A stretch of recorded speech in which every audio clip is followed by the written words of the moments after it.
Olá pessoal, estamos mais uma vez aqui no Geografia para Estudantes, seu canal do YouTube, e também nós temos o nosso blog, que é www.geografiaparaestudantes.blogspot.com, ok? Vamos estudar hoje sobre regionalização do mundo, parte 1, quer dizer, primeira parte. Nessa primeira parte, nós vamos estudar os conceitos preliminares, ok? Vamos lá. Antes de ver os conceitos, vamos ver um esboço e uma introdução geral. Então vamos lá. Olha só o nosso esboço. Regionalização do mundo, parte 1, porque tem a parte o vídeo 2. Você tem uma introdução geral que vai envolver toda a parte 1 com a parte 2. Tem um conceitos preliminares, Estado, território e soberania. Você tem o papel do Estado na esfera internacional e local. Você tem também o governo, a organização do governo, seja pela forma, pelo regime, pelo sistema. Você também tem o nação, Estado, nação. O conceito geral, o conceito da ONU, Estado, nações, nação, estados e nacionalidade. Repare que eu coloquei ali na letra C, estados, nações, está no plural, então tem uma diferença, né? Vamos ver. Nessa introdução geral, você vai observar que a regionalização ela é feita com o objetivo de compreensão, ok? Então você agrupa certos conjuntos de características comuns do que você desejar, envolvendo a questão, por exemplo, do relevo, da vegetação, questões sociais, como índice de alfabetização, também tem a questão econômica. Então, por exemplo, você pode fazer uma regionalização em um mapa, onde você vai colocar, por exemplo, a questão da vegetação. Então você coloca ali Caatinga, né? Você coloca ali a floresta amazônica, você coloca ali a floresta de cocais, você coloca ali também as pampas e etc. Também questões econômicas, né? Ou até mesmo questões políticas. Então se divide por estado, divide por região, se divide por município, etc. Você vê aí o mundo dividido, né, baseado em continentes. Então continentes, e tem a linha divisória, ou a linha do Equador, e os meridianos também servem de parâmetros. Então você tem a América, as Américas, né, ou América, e é dividido em América do Norte, parte de cima, no meio central e embaixo a sul. Tem Europa, África, Ásia, Oceania e Antártida. Observe esse mapa que também traz a mesma situação da outra. A diferença é que ele é um mapa tirado foto de satélite, e aí você tem aqui descrito também os oceanos, né? Os oceanos Pacífico, Atlântico, Índico, e você tem no meio a linha do Equador e a mesma divisão, a meio dos continentes. Aqui você vê que é dividido por uma questão geológica.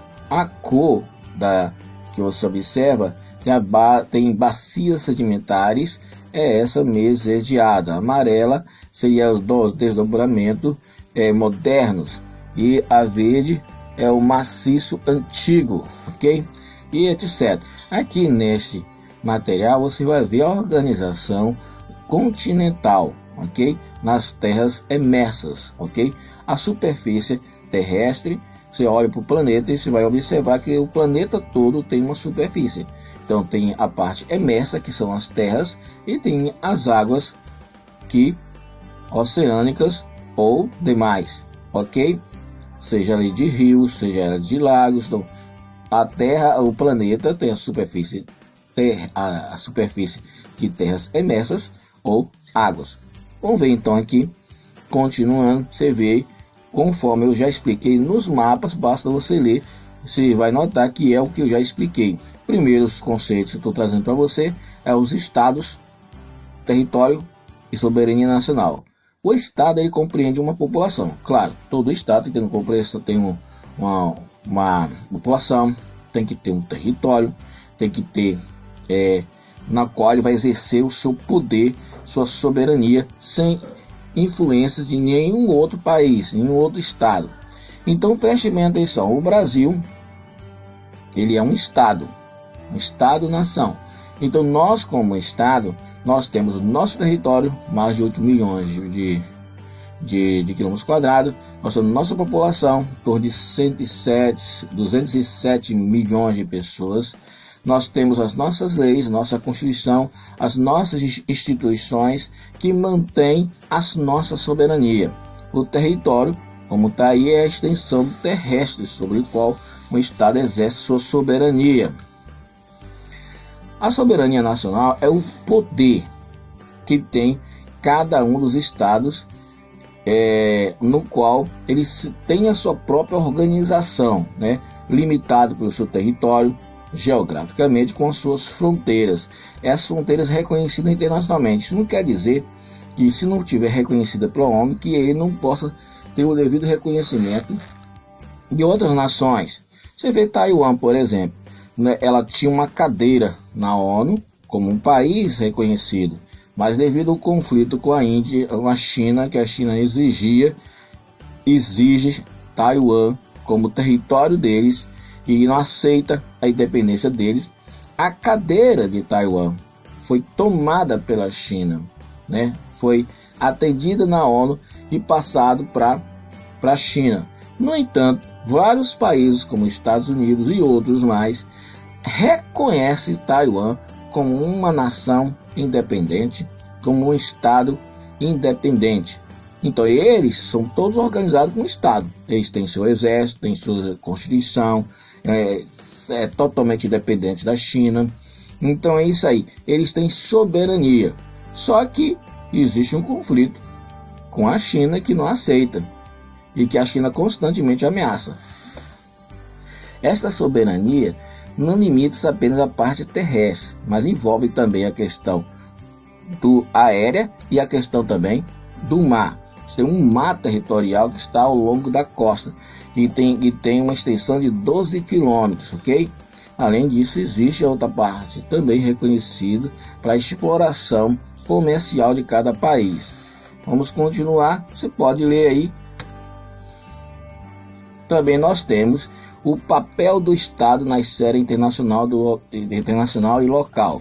Na esfera internacional, o Estado vai defender os interesses daquela nação, daquele povo, né, daquele Estado. Então, olha só, como é que eles defendem? Negociando, né, esses interesses nacionais, né, os interesses da sociedade com outros Estados, ok? Então, se o Brasil tem interesse, por exemplo, vamos supor, de explorar economicamente uma área aqui de outro país, ele pode fazer isso, né? Ou o Brasil tem interesse em vender seus produtos para outros países, então ele vai negociar esse interesse do nosso país. Da mesma forma, o interesse local, o Estado, ele toma conta, ele organiza toda a política pública que envolve educação, que envolve saúde, que envolve saneamento, envolve toda a infraestrutura, que envolve questão de transporte e todas as demais demandas da sociedade. O Estado está aí para poder trabalhar em favor. Então você tem nesse ponto 1.2 a organização do governo. O governo, né, pode ter, no decorrer do tempo, alterações na sua forma de organização. Aqui nós colocamos monarquia e república. Então a monarquia é um poder que tem um poder de uma sucessão hereditária. Quer dizer, o pai é rei, por exemplo, ele morrendo, ele passa para o seu filho que vai se tornar um novo rei, né? E antes de assumir ele é príncipe, depois ele passa a ser rei. Então o povo não o elege, mas já na república existe toda a questão de eleição, de representatividade, são representantes investidos pelo voto do povo. O regime do governo, pertence também à organização do governo. Olha só, você tem a questão democrática ou autocrática. A autocrática é aquela que existe uma ditadura, ok?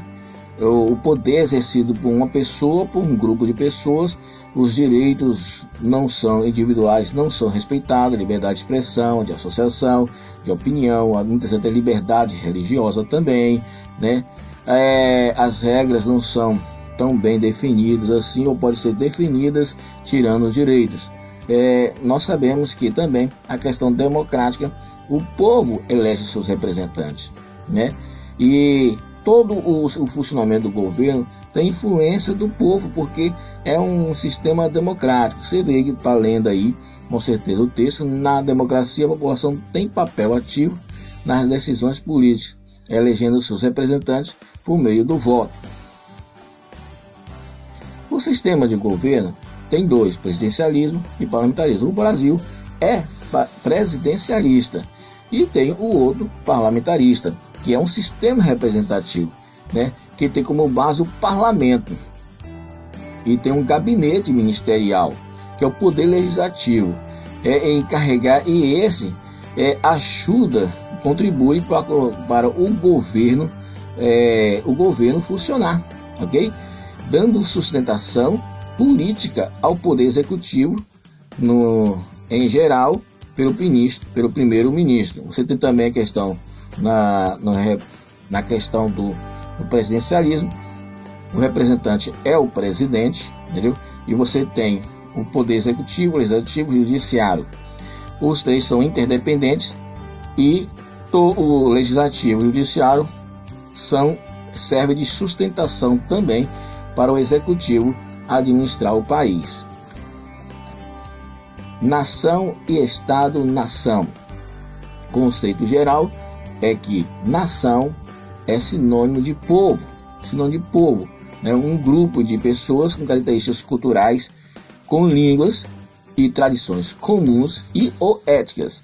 Existem, por exemplo, a nação cigana, a nação judaica, a nação curda, por exemplo, que compreende um sentimento de pertencimento, né? Você vê a questão do conceito da ONU aí na letra B, de que o conceito de nação adotado pela das Nações Unidas, ele define como um povo que habita um determinado território com um governo próprio e que representa, em outras palavras, é um Estado-nação. Estado-nação, onde você tem um Estado que pode ter mais de uma nação. Observe só, por exemplo, a Bolívia. A Bolívia é um país onde reconhece as várias nações indígenas que tem ali, como tendo suas próprias identidades. Olha só, a sociedade da qual o Estado é o representante político máximo é composto por uma nação ou várias nações dentro de um Estado só. O caso do Canadá, né, da Espanha, da Bolívia, e são estados chamados de plurinacionais. Passando agora por nação e estado, uma nação pode estar presente em vários estados. É o caso dos curdos, aonde eles estão na Síria, né, na Turquia e em vários outros países ao mesmo tempo, mas não tem um estado próprio. Eles não têm um território deles, com a constituição deles, entendeu? Aqui o mapa que eu mostro para você, essa parte rosa toda que tem aí, é a parte onde eles estão espalhados, ok?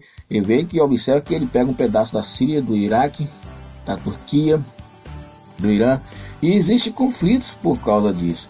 Na Turquia mesmo, né, o governo turco considera basicamente os curdos, né, como um grupo que ameaça a Turquia, né? E na Síria estava havendo guerra lá, e os curdos estão lá lutando, né? Lutou contra o grupo Estado Islâmico, e eles estão procurando tentar conquistar e se manter ali em um território próprio deles. Veja que também envolve o Iraque e o Irã, viu? Vamos lá. Nacionalidade. Só observa que a nacionalidade ela é feita baseada num conceito de nação. Então uma pessoa pode ter aqui a nacionalidade brasileira baseado no conceito do solo, onde a pessoa nasce naquele lugar. A outra seria a questão de sangue. Você tem, por exemplo, vamos supor que você é brasileiro, mas você tem um avô ou pai que é italiano. Aí você vai lá na Itália, morar um tempo, e você pede o reconhecimento, a naturalização da sua nacionalidade italiana, porque tem como pai um pai que é italiano, apesar de ser brasileiro. Outra situação que tem que se levar em conta é que existe aquela que se está em um país, naquele país só aceita uma única nacionalidade. Então, nesse caso, para você se tornar natural daquele lugar, você tem que renunciar à sua nacionalidade do outro país, né? Então, isso aí, fica em paz, Deus abençoe. Espere o próximo vídeo, que é a parte 2, e vai entrar propriamente dito, se aprofundar no assunto regionalização do mundo. Um abraço. Primeiro menu e depois vídeos. Ainda mais, você pode acessar nosso canal no YouTube, Poder Tutoriais, onde você vai poder encontrar nosso blog com textos e vídeos. Você inscreva aí podertutoriais.blogspot.com e você vai nos encontrar, ok? Também nosso canal no YouTube com a diversidade imensa, né, de temas